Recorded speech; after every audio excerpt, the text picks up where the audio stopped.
বছরই ব্রিগেড ভরে কিন্তু ব্যালট ভরে না, কারণ দেখুন ব্যাপারটা হচ্ছে আমি এটার সাথে সহমত হতে পারছি না। যেখানে দুর্বল জায়গা সেটা হচ্ছে আমাদের, সেটা গণনা কেন্দ্র আর ভোটের দিনে পুলিশের একটা অংশকে কাজে লাগিয়ে ভোটের দিনে নোংরামি হিংসা করে আর গণনার দিনে যারা গণনা কেন্দ্রে যায় বিরোধীদের তাদের উপর আক্রমণ চালায়। ফলে আপনি যে ভিড় বলছেন ভিড়টা অবশ্যই ভোটে আসে, কোনো অস্বীকার ছাড়া কোনো অস্বীকার করার জায়গা নাই, কোনো অস্বীকার করার জায়গা নাই।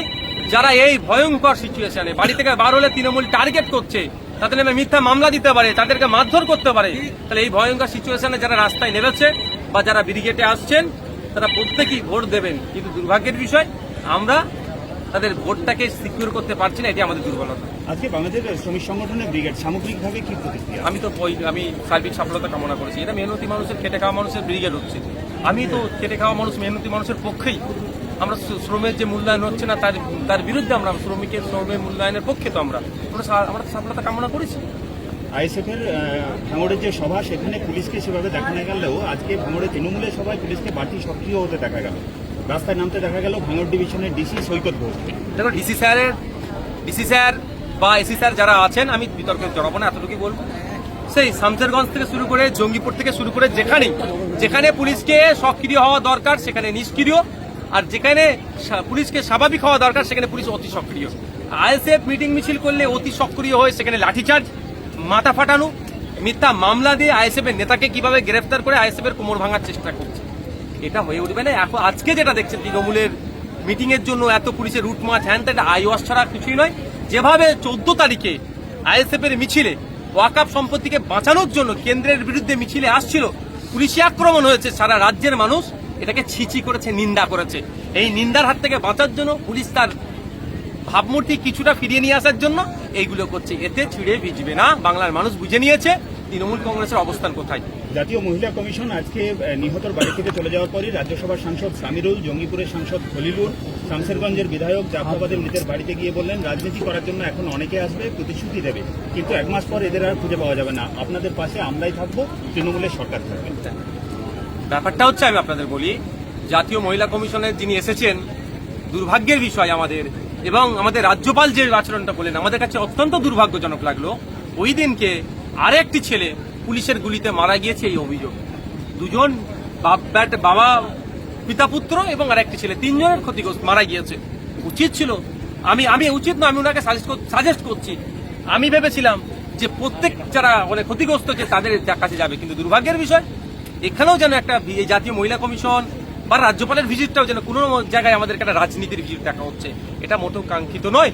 জাতীয় মহিলা কমিশন থেকে শুরু করে রাজ্যপাল হচ্ছে একটা নিরপেক্ষ বডি, এনাদের কাছ থেকে আমরা নিরপেক্ষতা আশা করবো, কিন্তু সেটা হচ্ছে না। আর সামিরুল সাহেব, খলিলুল সাহেবদের কথা বলবেন না, এদের নাম যত কম নেবেন তত ভালো। এরা পচে গিয়েছে, এদের দলের কর্মীরা একজন চেয়ারম্যান না কার ভিডিওতে ঘুরছিল দেখছিলাম, ওকে তো ইমিডিয়েট জিজ্ঞাসাবাদ করা দরকার, ওখানে উনি কি করছিলেন, কার সাথে ফোন করে কথা বলছিল, কল লিস্ট চেক করা দরকার, যে ওই ভূমিকা কি, যে শামসেরগঞ্জ বলুন আর ওই এলাকাটাতে যে সাম্প্রদায়িক সম্প্রীতি বিঘ্ন ঘটলো, ওখানে মন্দির আক্রান্ত হয়েছে, মসজিদ আক্রান্ত হয়েছে, হিন্দু মুসলমান নির্বিশেষে তাদের বাড়ি ভাঙচুর হয়েছে, তাহলে এর মধ্যে রহস্যটা কি, এটা না বলে তারা এখানে এসে ক্ষততে মলম লাগাতে আসছে। জাফরাবাদের খুনের ঘটনায় আজকে 4র্থ অভিযুক্ত হিসেবে জিয়াউল শেখ ধরা পড়ল। একদম একটানা ছাড় পাই, যারা মন্দিরে আক্রমণ করেছে, যারা মসজিদেও আক্রমণ করেছে, একটানা ছাড় পাই। এবং সাথে সাথে ওই যে ছেলেটিকে অভিযোগ পুলিশের ছোড়াগুলিতে মৃত্যু হয়েছে, কার ছোড়াগুলিতে মৃত্যু হয়েছে সেটাও যেন খুঁজে বার করা হয়, তারও যেন তদন্ত এবং প্রকৃত দোষীরা যেন শাস্তি পায়। কিন্তু তৃণমূল তো বারে বলছিল যে এর পিছনে বাংলাদেশিরা রয়েছে, বহিরাগতরা রয়েছে, কিন্তু এখনো পর্যন্ত সেরকম তো বাংলাদেশি বা বহিরাগত তথ্য আসছে না উঠে। এটা বিজেপিও বলছিল, তো বিজেপি বলছিল, বলা বন্ধ করে দিয়েছে, তাহলে অমিত শাহজির দিকে প্রশ্ন চলে যাচ্ছে, সেন্ট্রাল ফোর্স অর্থাৎ বিএসএফ কি করছিল সে প্রশ্ন উঠে যেত। আর ইন্টারনাল সিকিউরিটি দেখার দায়িত্ব তো এগুলো কিন্তু পুলিশের আইবি, তো তারা কি করছে, তারা আইএসএফ এর কোন নেতা কি করছে দেখে দেখে কার নামে মামলা দিতে হবে সেগুলো সাজাতে ব্যস্ত নাকি।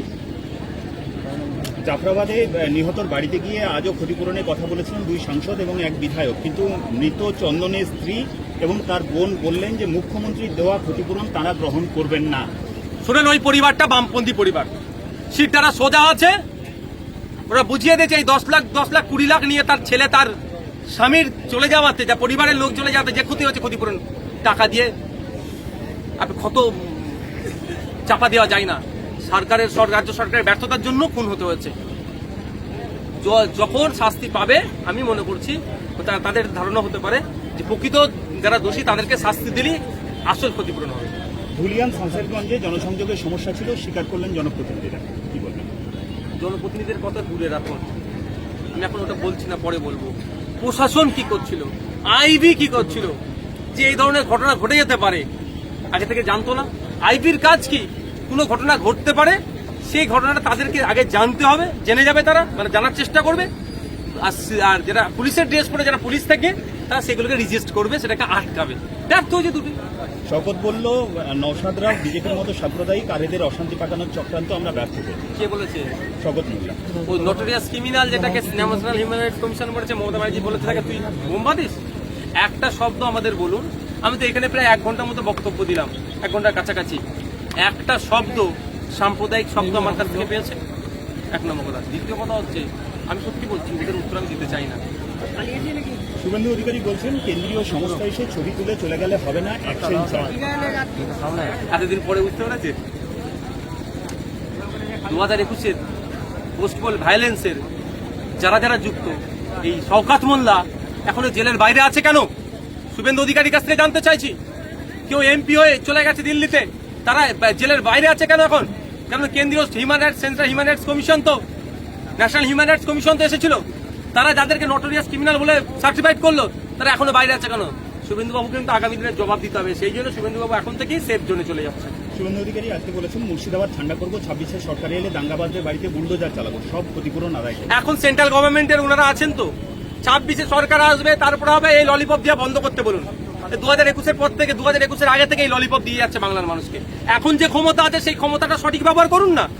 আমাদের বাড়ির মেয়ে তো তিলোত্তমা, তাকে দেখা খুন করে ধর্ষণ করানো হলো। যারা যুক্ত এর সাথে সিসিটিভিতে প্রায় 54-55 জন ওই সময় যাতায়াত করেছে, তাদেরকে অ্যারেস্ট করে জেলের মধ্যে রেখে তাদেরকে জিজ্ঞাসাবাদ করে তাদের শাস্তির ব্যবস্থা করছে না কেন? সব 26-এর গল্প শোনালে হবে? সবসময় ভোটের গল্প? যে মাইদিকে শামসেরগঞ্জে হিন্দু মুসলমান আক্রান্ত হচ্ছে, ওই 26-এ এসে বিচার করবে। এখন তো সেন্ট্রাল গভর্নমেন্ট আপনারা চালাচ্ছেন, তাহলে কি করছেন আপনারা? রাজ্যবাসীর প্রতি শান্তি বজায় রাখার আবেদন জানালেন মুখ্যমন্ত্রী মমতা বন্দ্যোপাধ্যায়। মুর্শিদাবাদে অশান্তি নিয়ে রাজ্যবাসীকে খোলা চিঠি মুখ্যমন্ত্রী। আমরাও চাইছি শান্তি বজায় রাখুন, কিন্তু যাদের দ্বারাই অশান্তি হচ্ছে তাদের বিরুদ্ধে মুখ্যমন্ত্রী ব্যবস্থা গ্রহণ করছেন। এই শুভেন্দু অধিকারী মুসলমানদেরকে রাত দিন সকাল বিকাল উঠতে বসতে গালাগালি করছে, জাত তুলে এই কৌস্তব বাঁকছে। মুসলিমদের ধর্মীয় পরিচয় লেবাসের উপরে গালাগালি করছে। সুকান্ত মজুমদাররা, দিলীপ ঘোষেরা অস্ত্র রাখার নিদান দিচ্ছে। এই একজন ভদ্রমহিলা কদিন আগে রাস্তায় নেবে 5 মিনিটের মধ্যে পুলিশ সরে গেলে মুসলমানদের দেখে নেবে বলেছে, আরবিতে ব্যবস্থা গ্রহণ করছে। এই কথাই অন্য কোনো যদি কেউ ধর্মের মানুষ বলতো কি অবস্থা করতো? তো এইগুলোর বিরুদ্ধে ব্যবস্থা নিচ্ছে না, শান্তির কথা বলছে। ও কাকে শান্তির কথা বার্তা দিচ্ছেন একটু বোঝান তো। এরা লাগাতার অশান্তির কথা বলে যাবে, এদের কথাতে সাম্প্রদায়িক দাঙ্গা লেগে যেতে পারে। আমি তো মনে করি যে ঘটনা ঘটেছে এদের দায়ী করা দরকার এদের উত্তেজনামূলক কথা বলার জন্য। তো এদেরকে ছাড় দেবেন আর শান্তির বার্তা দেবেন? শান্তির বার্তা আমিও তো দিচ্ছি, কিন্তু যারা অশান্তির কথা বলছে, যাদের কথাতে অশান্তি লেগে যেতে পারে, তাদের বিরুদ্ধে ব্যবস্থা গ্রহণ করলে সত্যিকারের ভাববো যে মুখ্যমন্ত্রী আমাদের রাজ্যের জন্য শান্তি চাইছে। আজ থেকে দেশজুড়ে ওয়াকফ নিয়ে বিরোধিতা সামাল দিতে পাল্টা প্রচারের নামছে বিজেপি। ওয়াকফ আইনের মাধ্যমে কিভাবে প্রান্তিক মুসলিমদের স্বার্থ সুরক্ষিত হবে সে বিষয়টি তুলে ধরা হবে প্রচার। দেখুন, আমরা তো বারবার বলছি বিজেপি মানুষের উপকার করবে, এটা হচ্ছে আকাশ কুসুম। শুধু হিন্দুদের কথা, মুসলমানদের কথা বলছি না, মানুষের ওরা উপকার করে না, ওরা শিল্পপতি পুজোপতিদের উপকার করে। ধুলিয়ান শামসেরগঞ্জের ভাঙচুরের ঘটনায়, হামলার ঘটনায় কেন সব ক্ষেত্রে দেখা যাচ্ছে কম বয়সীরা? আমি তো বারবার বলছি রাজ্য সরকার ব্যর্থ হচ্ছে হামলা আটকাতে, 1 নম্বর। দ্বিতীয় কথা হচ্ছে এদের ব্যবহার করছে কেন? ইন্টেলিজেন্স তো লাগানো দরকার, এখানে তো ইন্টেলিজেন্স যে কেন তাহলে হালকা বয়সী ছেলেদেরকে এগিয়ে দিচ্ছে? কার কি এই প্রবণতা কেন? চাকরি আছে রাজ্যে, কর্মসংস্থান আছে, হাতে টাকা নেই, হয়তো সেই সুযোগটা কাজে লাগাচ্ছে, হাতে কিছু টাকা ঢুকিয়ে দিচ্ছে যে হিংসা করে দিতে বলছে। ফিউচার কি হবে তাদের হুঁশ নেই, কেন? ফিউচার চাকরি নেই। 10 লক্ষ শিক্ষিত ছেলেমেয়েরা বিএড করে বসে আছে, চাকরি নেই। 2017-তে লাস্ট এসএসসি নোটিফিকেশন, আর হয়নি। হয়তো এই বেকারত্ব সুযোগটা কাজে লাগাচ্ছে। উত্তরপ্রদেশে বাংলার 18 জন পরিযায়ী শ্রমিককে আটক করা হয়েছে। হিংসার ঘটনায় পরিযায়ী শ্রমিকদের উপর দায় ফেলার পরেই কি বিপাকে পড়ছে পরিযায়ী শ্রমিকরা? দেখুন, আমি বারবার বলেছি, বিধানসভাতেও বলেছিলাম, সেজন্য পরিযায়ী কল্যাণ বোর্ড এই ধরনের একটা তৈরিও করেছে। বলেছি প্রতিটা রাজ্যে একটা করে নোডাল অফিসার রাখা দরকার। আমাদের রাজ্য থেকে যে সমস্ত শ্রমিকরা ভিন্ন রাজ্যে কাছে যাচ্ছে তারা সমস্যায় পড়লে সেটা দেখভাল করবে। আমাদের রাজ্য সরকারের কাছে অনুরোধ করবো অবিলম্বে আমাদের পরিযায়ী শ্রমিকদের, মাইগ্রেন্ট লেবারদের যে সমস্যাগুলো আছে উত্তরপ্রদেশ সরকারের সাথে কথা বলে সেগুলো সমাধান করা এবং তাদেরকে সসম্মানে বাড়ি ফিরিয়ে নিয়ে আসা। না, শুভেন্দু অধিকারী যেভাবে পরিযায়ী শ্রমিকদের দায়ী করেছিলেন মুর্শিদাবাদের ঘটনায়, এই ঘটনা কি তারই প্রতিক্রিয়া? দেখুন, অনেক সময় অনেক ঘটনা অনেক জায়গায় লিঙ্ক থাকে। এটা অ্যাকচুয়াল কি ঘটেছে সেটাকে জানতে হবে, কোন কেসে তাদেরকে ডিস্টার্ব করছে সেটাও জানতে হবে। মোহাম্মদ ইউনূস সরকারের বিরুদ্ধে চক্রান্তের অভিযোগে শেখ হাসিনার বিরুদ্ধে রেড কর্নার নোটিশ ইস্যু করার আবেদন জানালো বাংলাদেশের তদারকি সরকার। রেড নোটিশের আবেদন গৃহীত হলে ভারত থেকে হাসিনাকে প্রত্যার্পণের ক্ষেত্রে আন্তর্জাতিক চাপ তৈরি করা হবে বলে মনে করা হচ্ছে। ওটা আমাদের বিদেশ মন্ত্রী আছে, স্বরাষ্ট্র দপ্তর আছে, ফরেন মিনিস্টার আছে, যেটা তাদের আমাদের যে নীতির ওপরে আছে সেই নীতি নিয়ে তারা আলোচনা করবে। না, আমি বললাম না, আমি তো বললাম আপনাকে ভাঙড়ে অশান্তি সৃষ্টি করা হচ্ছে। সায়নী ঘোষ বলছে যে অশান্ত ভাঙড়কে অশান্ত করে চেষ্টা কে বলছে? সায়নী ঘোষ ভাঙড়ের দায়িত্ব এখন কাকে দিয়েছে? শওকত মোল্লাকে। শওকত মোল্লাকে নোটোরিয়াস ক্রিমিনাল। মমতা ব্যানার্জি বলছে তুই বোম্বা দিস। তো যে যার হাতে যে বোম্বা দিস, যার কপালে লেখা আছে নোটোরিয়াস ক্রিমিনাল, তাকে দিয়ে ভাঙড়ে শান্তি ফিরে। ও তো ভাঙড়ে অশান্তি করার জন্য এসছে। পঞ্চায়েত নির্বাচনে তাদের দলের নেতা অ্যারেস্ট হলে কিসের জন্য? আইসিএফের কর্মীদের খুন করার জন্য। জেলও খাটলো। তাদের শওকত মোল্লাও আছে, অপেক্ষা করুন, শওকত মোল্লা জেলে যাবে। সায়নী ঘোষ বলছে আইএসএফ বিজেপির বি টিম হয়ে যাচ্ছে। তাহলে বিজেপির এ টিমটা কি আগে খুঁজুন।